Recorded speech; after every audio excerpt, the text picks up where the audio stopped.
high-flying Afghan helicopter gunship in snow-capped valley along Salang Highway provides cover for a Soviet convoy sending food and fuel to Kabul, Afghanistan, on January 30, 1989.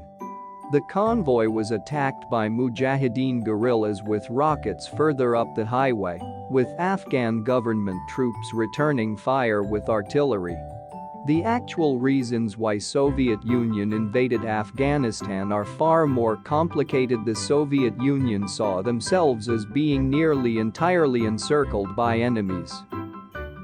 Russian-built Afghan MiG-17 jet fighters lined up at an airport in Kandahar, southwestern Afghanistan, on February 5, 1980. To the west stood Western Europe, which was filled with NATO forces, nuclear weapons, and American bases. To the southeast was China, which had nearly 1 million troops along the border with the USSR. Soviet soldiers direct tank traffic outside Kabul on January 7, 1980. Tank units had set up positions all around the capital city. By this point, relations between China and the USSR were just awful. There were frequent deadly skirmishes across the Ussuri River, and China was openly working with the United States to contain the Soviet Union. By 1979, Russian-built Afghan MiG-17 jet fighters lined up at an airport in Kandahar, southwestern Afghanistan, on February 5, 1980. Afghans wait outside the Kabul Central Pulacharki prison on January 14, 1980, days after the Moscow-installed regime of Babrak Karmal took over. Although the regime released 126 prisoners from the notorious jail, around 1,000 residents stormed the compound to set 12 inmates free. To the south they had American allies as well: Turkey, Iran, Iraq, and Pakistan, capable of stationing American troops and missiles. The USSR did not understand the extent to which the Iranian Revolution and a number of incidents with Pakistan had harmed relations with the United States and still viewed them as being in lockstep with the US. Afghan refugees flee fighting, entering Pakistan near Peshawar in May of 1980. Pretty much the only country on the Soviet southern border that didn't have any real ties with the United States or China was Afghanistan. Afghanistan had some ties with the US and some ties with the USSR, but in both cases they were fairly limited. Afghan guerrillas, armed and equipped with motorcycles, prepare for action with Soviet and government forces in the mountainous western region of Afghanistan on January 14, 1980. The guerrillas were able to slip in and out of neighboring Iran, where they resupplied from Muslims who sympathized with their struggle. The Afghan ties with the USSR included the training of Afghanistan's elite class, military, political, scientific, etc., in Soviet universities, where they were indoctrinated in communism. This means that at the elite level, there were a lot of people who were coming to embrace a secular communist ideology, while the general populace was strongly pro-Islam and tribal values. A Mujahideen, a captain in the Afghan army before deserting, poses with a group of rebels near Herat, Afghanistan, on February 28, 1980. At the time, it was reported that the Afghan capital of Kabul returned to normal for the first time since bloody anti-Soviet rioting erupted there, killing more than 300 civilians and an unknown number of Soviet and Afghan soldiers. The elites, for example, were pro-women's rights, while the general populace was in favor of traditional Afghan gender roles. Soviet soldiers direct tank traffic outside Kabul on January 7, 1980. In this late April 1988 photo, Soviet soldiers prepare to change their position while fighting Islamic guerrillas at undisclosed location in Afghanistan. Tank units had set up positions all around the capital city in 1973 in Afghanistan. The king, Zahir Shah, was overthrown by his cousin, Daud Khan. 3 Muslim rebels, one armed with a Soviet-made AK-47 assault rifle, left, the others with older bolt-action rifles, pose on horseback during a rebel meeting at village near Herat on February 15, 1980. Despite the presence of Soviet and Afghan government troops in the area, the rebels patrolled the mountain ranges along the Afghan-Iran border.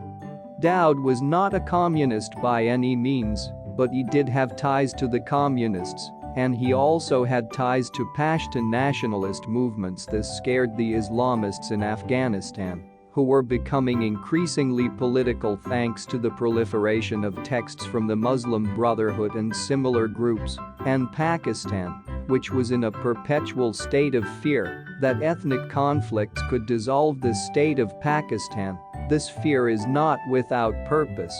Pakistan lost what is now Bangladesh to a civil war in 1971 that was fought largely on ethnic lines. Soviet troops on the move in Afghanistan, mid-1980s. India had assisted the Bangladeshis in the 1971 war, and India had ties to the USSR, so in Pakistan, which held itself together by the notion that it was an Islamic counterpart to India, there's this perception that communism USSR equals secularism equals ethnic fracturing equals no more Pakistan. So Pakistan starts training and arming radical Islamists to go back into Afghanistan to fight against Daud. A troop of Muslim rebels equipped with old-fashioned rifles east of Kabul on February 21, 1980. At the time, anti-communist rebels were attacking traffic at will on the main supply route from Pakistan to Afghanistan's capital. By 1975, Daud is dealing with this insurgency, but Daud is a pretty masterful politician, and he manages to keep the insurgents at bay. For the most part, the Islamists were still upset that Daud is in power, but they really have two choices: either lay down their arms against him or flee to Pakistan. In this late April 1988 photo, Soviet soldiers observed the highlands while fighting Islamic guerrillas at an undisclosed location in Afghanistan. Plenty of them fled to Pakistan, which continued to arm and train them. The communist currents were getting out of control though, and Daud was as scared of them as he was of the Islamists. A Soviet soldier runs for cover as his armored car comes under fire from Muslim rebels near the town of Herat on February 13, 1980. Communism had infiltrated the military and political class, so Daud was really in difficult position. His campaigns against communism only served to push them further away from him, and in 1978 Daud was killed by a radical communist named Taraki.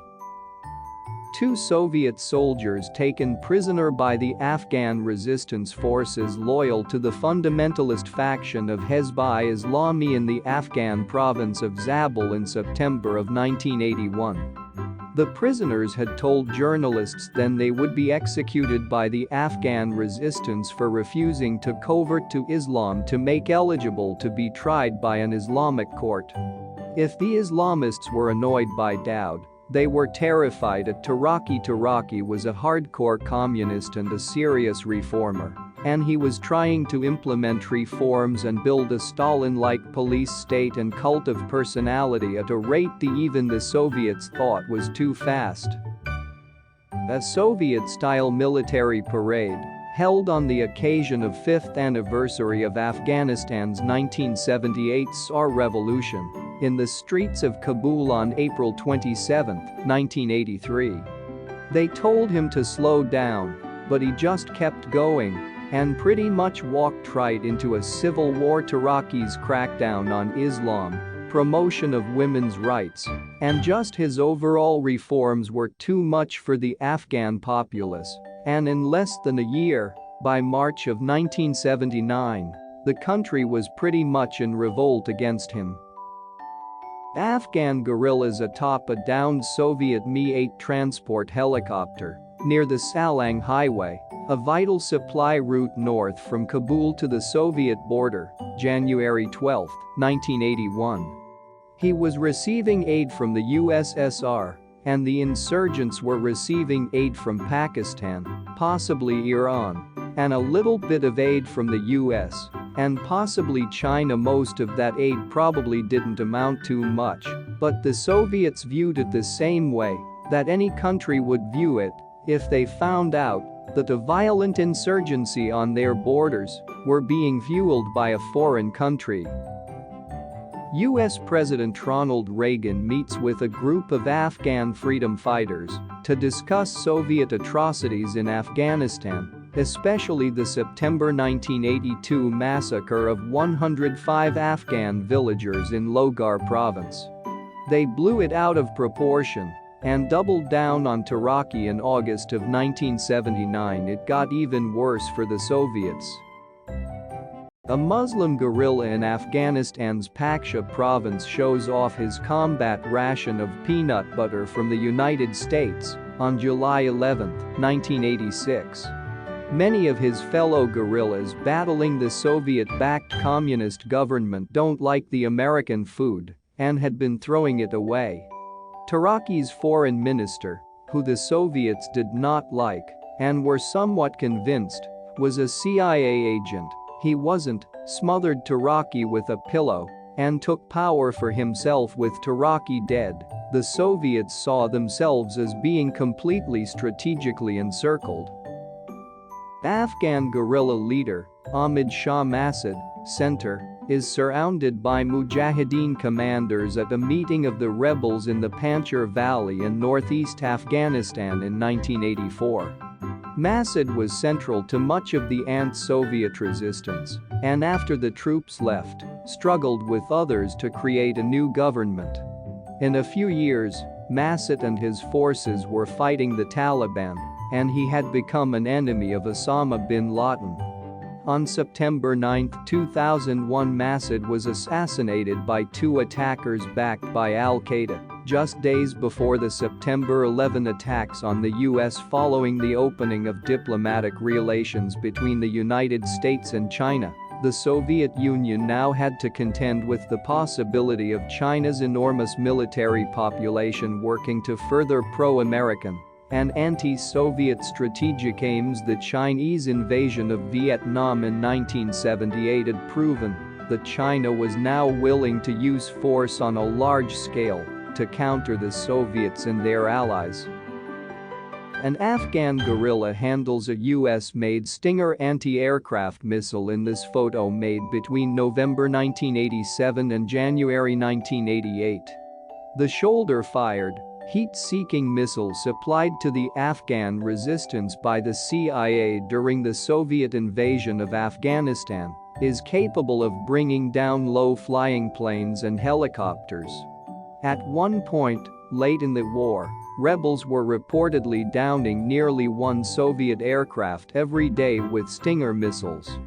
The revolution in Iran and the subsequent seizure of the American hostages had brought a buildup of American troops in the Indian Ocean, and the new regime in Iran was opposed to the Soviet Union almost as much as it was opposed to the United States. The Americans and NATO had enormous force on the USSR's western flank and were now preparing to station Pershing missiles in Western Europe. Afghan boys orphaned by the war between Kabul's Soviet-backed government and Muslim rebels salute visitors at the Waitan Homeland Nursery in Kabul on January 20, 1986. Communist political education started young in Kabul schools during the occupation as part of the government's drive to win the population over. The Soviets likely underestimated the extent to which relations had been damaged between the United States and Pakistan and were increasingly becoming convinced, correctly, that the two countries were working together to undermine the Soviet goals in Afghanistan. The incorrect assumption that those two were also working with Iran and China to undermine the Soviet Union only served as confirmation bias for the idea that the Soviet Union was being encircled. Two Soviet army soldiers emerged from an Afghan shop in downtown Kabul on April 24, 1988. Only Afghanistan remained as a pro-Soviet buffer between the USSR and its enemies, and now the Soviet Union believed that their man in Afghanistan had been replaced by a CIA agent. The KGB begun to fear the potential for the deployment of Pershing missiles in Afghanistan, a direct threat to the Soviet southern underbelly, the part of the country most poorly equipped to detect and protect itself from missile and aerial attacks. Aftermath: in a village located along the Salang Highway, shelled and destroyed during fights between Mujahideen guerrillas and Afghan soldiers in Salang, Afghanistan. The United States could then use the uranium deposits in Afghanistan to support Iranian and Pakistani drives toward nuclear weapons, further threatening the Soviet Union. The idea that the United States would be willing to support Iran's Ayatollahs in the pursuit of a nuclear weapon may seem nonsensical, but it was a real possibility to the Kremlin in 1979. Mujahideen positioned on rooftops about 10 kilometers from Herat, keeping watch for Russian convoys, on February 15, 1980. The situation in Afghanistan simply needed to be changed, so Soviets decided to invade. A Russian T-62 commando tank destroyed in the Panjshir River Valley and Parwan Valley about 180 kilometers north of Kabul on February 25, 1981.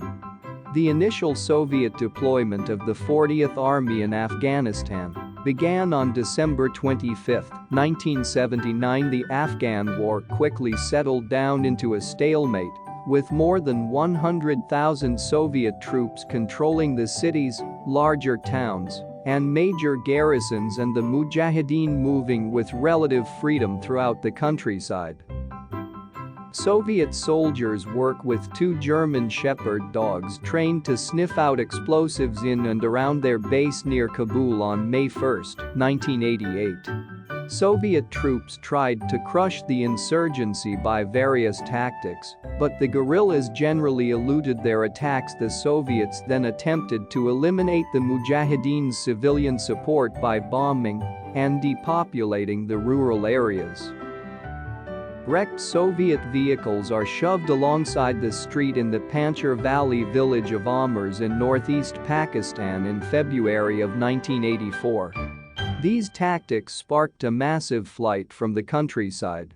By 1982, some 2.8 million Afghans had sought asylum in Pakistan, and another 1 Muslim anti-aircraft gunners in eastern Afghanistan's Paksha province on July 20, 1986. 5 million had fled to Iran. The Mujahideen were eventually able to neutralize Soviet air power through the use of shoulder-fired anti-aircraft missiles supplied by the Soviet Union's Cold War adversary, the United States. Wheels down, a Soviet transport aircraft seems to brush the treetops as it comes in to land at Kabul airport on February 8, 1989. Soviet pilots flying in out of Kabul took defensive measures, including the firing of flares to divert heat-seeking missiles. The Mujahideen were fragmented politically into a handful of independent groups, and their military efforts remained uncoordinated throughout the war. The quality of their arms and combat organization gradually improved, however, owing to experience and to the large quantity of arms and other war material shipped to the rebels via Pakistan by the United States and other countries, and by sympathetic Muslims from throughout the world. A Soviet Air Force technician empties a bucket of spent flare cartridges at the Kabul Air Base on January 23, 1989. In addition, an indeterminate number of Muslim volunteers, popularly termed Afghan Arabs, regardless of their ethnicity, traveled from all parts of the world to join the opposition. By mid-1987, the Soviet Union, now under reformist leader Mikhail Gorbachev, announced it would start withdrawing its forces. A Soviet soldier smokes a cigarette at a checkpoint of the Soviet military airport in Kabul on February 10, 1989, as the other one forbids pictures.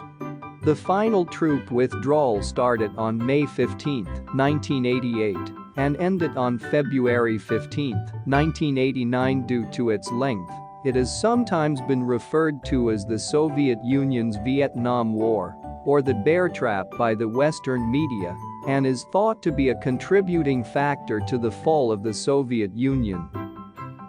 As the planned withdrawal of Soviet troops began, Afghan troops were trained and supplied to take their place.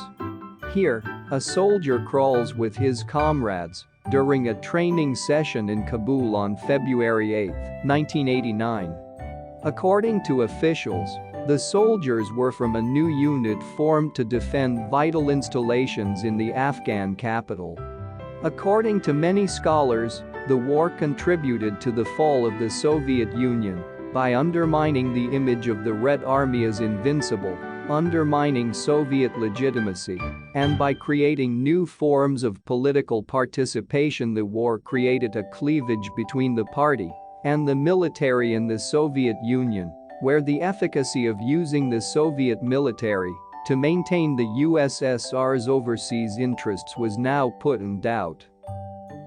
Police and armed Afghan militiamen walk amid the debris after a bomb, allegedly placed by the Mujahideen rebels, exploded in downtown Kabul during celebrations marking the 10th anniversary of the Afghan Revolution backed by the Soviet Union on April 27, 1988.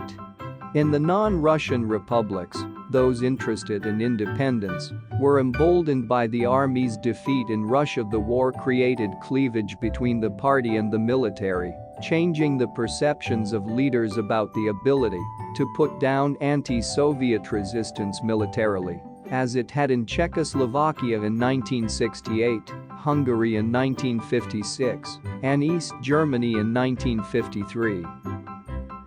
Afghan firefighters carried the body of a young girl killed in a powerful bomb blast that shattered rows of homes and shops in downtown Kabul on May 14, 1988. At least 8 people were killed and more than 20 injured by the explosion, believed to be planted in a truck on the eve of the Soviet withdrawal from Afghanistan. As the war was viewed as a Russian war fought by non-Russians against Afghans outside of Russia, it undermined the legitimacy of the Soviet Union as a transnational political union. The war created new forms of political participation in the form of new civil organizations of war veterans, Afghanistan, which weakened the political hegemony of the Communist Party. Red Army soldiers stand for review on October 19, 1986, in downtown Kabul during a parade, shortly before they returned to the Soviet Union. It also started the transformation of the press media, which continued under glasnost. Photo credit, AP Photo. Afghanistan's President Mohammad Najibullah Center smiles as he meets Red Army soldiers on October 19, 1986, in downtown Kabul during a parade.